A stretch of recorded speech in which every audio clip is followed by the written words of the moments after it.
Well, well, well, guess who's back in town? The girls are back in town for the 150th running of this year's Kentucky Oaks on Friday, May 3rd, of course.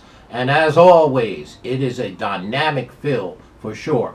Before we jump into our top 7 contenders, and they are very closely matched, y'all. What a great race it's going to be. Just want to have a few commercials here. First of all, please turn your closed captions on and remember to subscribe, ring the bell, do those things you do for your Speed King. And of course, our Oaks Derby tip sheets. Thanks everyone for getting your orders in. If you haven't purchased them already, please email me at speedking24@yahoo.com, or you can text in studio here, 732-804-0637. Great way to support us in this great time of racing for all racing fans. Well, the girls are in town, and everybody knows I love the fillies. Not sure why. It's not like I'm an expert on filly horse racing. Actually, I think it's the challenge because fillies are very hard to predict and very hard to get your arms around. And this year's field is deep, deep, deep. Now, the Kentucky Oaks don't get the fanfare that the big brother, the Derby, gets for sure. But I'm telling you, it is almost probably one of my favorite races of all time. Okay, the fields are usually fairly evenly matched, and it's no different in this year's Derby for Oaks for sure. Of course, you know Rachel Alexander won it. You know, I'm decked out in my pink. I got my ruffian shirt on for sure. But let's look at our top 7 contenders. It's a full field of 14 on Friday, May 3rd, and then we'll take a look at a couple of the AE horses that could possibly draw in, that could change the dynamics of my top 7. Well, I thought it was in order, and I thought it was fair, and not being a homer because of the trainer Billy Mott. To have the top contender in here to be just FYI, just for your information. Well, just FYI, obviously is the 2-year-old champion from last year, winning the Breeders' Cup race for sure, out there at Santa Anita on November 3rd, and is the 2-year-old champion. Now, 3 wins from 4 starts in 1 second, trained by the Hall of Famer Billy Mott. Justified, the Triple Crown winner, is Desire, and on the back end by one of my favorite horses of all times, right? Right up there with Ghost Zapper and, of course, Rachel Alexandra, the filly, right? Street Cry is the grandsire. Trained by my boy, that's right. It looks like I'm being a homer here, but I'm not. Everybody knows that I have a long, strong love affair with my top 2 trainers, Billy Mott, and of course Steve Asmussen is the other one. But to me, I just think we should give her top billing here. She is the 2-year-old champ. And I like the way that she came into her first race as a 3-year-old off of the Breeders' Cup race. Hadn't seen her for 5 months. Typical Billy Mott. Turned her out after the Breeders' Cup. Ran her one time this year on April 5th, which was the Ashland Stakes, where she ran second for sure behind the Todd Pletcher's Leslie Road. Okay, that race she needed, and I know how Billy Mott trains. He uses that as a stepping stone. So, one of the top contenders in this year's race is just FYI. Secondly, I think we all should pay really, really close attention. Chad Brown's got a horse that, by the way, did get in to the Oaks. Means and Ways. Well, Means and Ways, to me, is an extremely talented filly and is on her way up. I love her pace numbers in her last race, which was her first race as a 3-year-old. She has only 1 win from 3 starts. You're going to have the aggressive Irad Ortiz on the horse. And I'm telling you, I think this horse is going to run really, really well on Oaks Day. She ran second in the Oaks at Gulfstream Park in March. And I think she's going to be fresh, fit, ready to run. So number 2 on our top 7 list is Ways and Means. Let's keep an eye on her.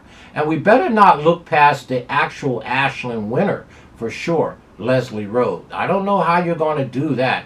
This is a very, very nice horse.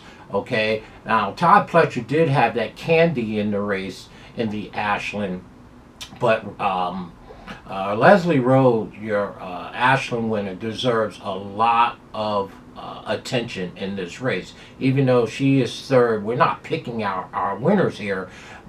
She's third on the list and a top contender for sure. And then you have the Godolphin runner. Well, what are you going to do with this horse, right? I mean, Godolphin won this race last year, of course, with a Pretty Mischievous from the 14 hole. We made a bunch of money for sure with the smooth Tyler Gaffney on, and this horse should be taken quite serious as well. And fifth, not by the way, Tarifa is 4 wins from 5 starts, undefeated this year as a 3-year-old, bred and owned by Godolphin. Hello, know that one to be on my ticket, and it's a Mary Horse. Brad Cox doing the conditioning, and you got Flavian Pratt, I think, will be in the orange. This is a very talented horse. Appears number 4, fourth on our top 7. And 5, wow, I really like Kenny McPeek's horse. Hey, Torpedo Anna, right? I mean, we can't really look far with Torpedo Anna. Torpedo Anna don't need to apologize. She's got 3 wins from 4 starts. She's 1 for 1 this year. Kenny McPeek does a great job with young horses for sure. This one is improving with each and every start. Again, on 5th on our top 7 list. And Steve Asmussen's got the old Our Pretty Woman in the race. Well, Our Pretty Woman is maybe a cut of 2 below these horses in here in terms of speed figures, but each number is getting a little bit better, and I don't put anything by Asmussen. Our Pretty Woman is number 6 on our list. Number 7, well, there's that one. Where is my ring? Where is my ring? Well, I cashed a ticket on Where is my ring about 3 weeks ago, of course. This one is, again, like Our Pretty Woman, is a cut or 2 maybe below the top 4 horses here, but these horses are improving. So I thought Where's My Ring should be number 7 on our list for sure. So there you have our top 7. You could throw a blanket over either one of these. Any one of these fillies can jump up and have a great day for sure. But let's look at the top 7. Just FYI, the 2-year-old champion, Chad Brown's Ways and Means is number 2. Number 3 is that old Leslie Road. Number 4 is Tarifa, which is the Godolphin runner trained by, Brad Cox. Makes him, her, a Mary Horse. And of course, Torpedo Anna, the Kenny McPeek runner. And then Our Pretty Woman, of course, Asmussen, and then Where's My Ring.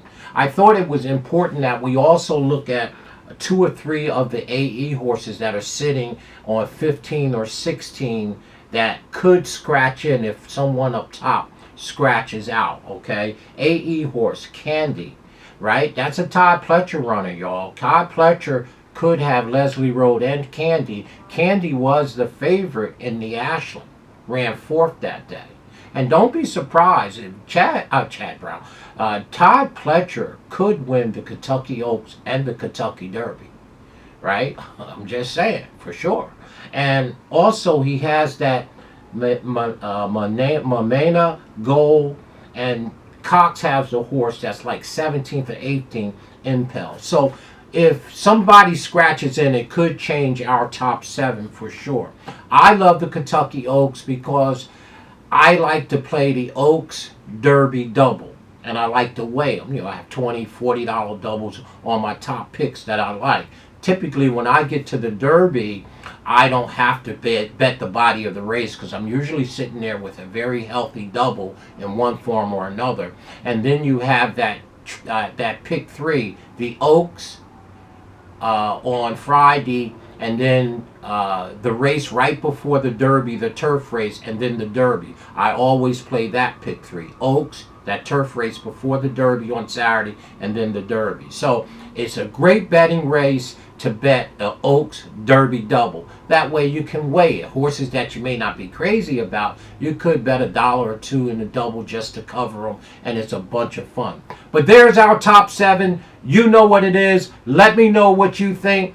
By the way, to me, it is to me it's the best race for sure on the card for Friday. But I think it's equally, if not better, than the Derby. I like it. And by the way, I'm going to leave you with a little Rachel Alexander. You guys and gals, go out and watch the 2009 Kentucky Oaks with the Queen of Mean, Super Filly, Rachel Alexander. Leave you with a little bit, for sure. She is Rachel Alexander takes the lead just outside the quarter pole. She did it willingly and really had no resistance whatsoever from Gabby's Golden Bat. And now Rachel Alexander's opening up.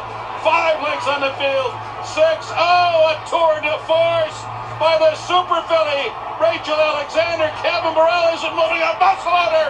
She's going to destroy this field. Oh, Super Filly, you bet. What's the final margin? She might have won by 20. Rachel Alexander was absolutely spectacular. There it is. The best filly I've ever seen outside of Ruffian. Having a bunch of fun. That's what this is all about, or at least for me. This is entertainment for me, y'all. Hope you get something out of the video. Let's look at our top 7. Have a healthy discussion. Go look at the Rachel Alexander Kentucky Oaks. It was awesome, for sure. She might have won by 20. She's awesome.